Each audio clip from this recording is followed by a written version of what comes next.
Members of 13 different passenger service vehicles association today stormed the office of Assistant Registrar Cooperative Society, demanding the concerned authority to cancel the registration of e-rickshaws providing passenger service in Moirang. A bomb was exploded in between St. George High School and SIB official quarter in Ward number 8 of More last evening.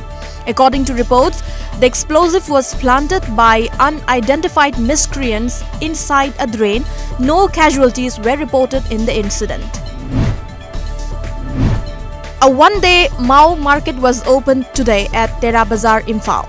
Today's Mao market was put up jointly by Ideal Club Tera Bazaar, International Peace and Social Advancement (IPSA) and Mao Council. Mizoram is all set to host the state games during the month of December next. According to reports, it is a part of the ongoing implementations of the comprehensive state's sports policy. The state government is rolling out the plan to organize the state games from December 9th to 14th next.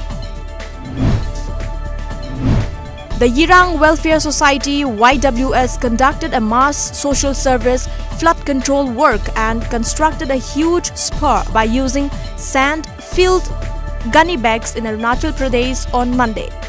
The volunteers and members of YWS were more than 200 in numbers and had came from various villages from East Siang, Upper Siang, Lower Dibang Valley and Lohit districts where Yirang clan of Adi tribe resides, according to reports.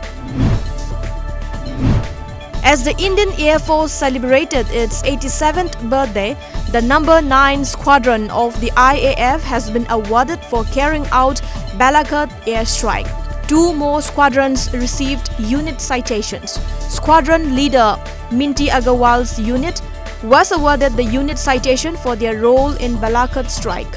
Wing Commander Abhinandan Vardhaman's 51 Squadron also awarded unit citation.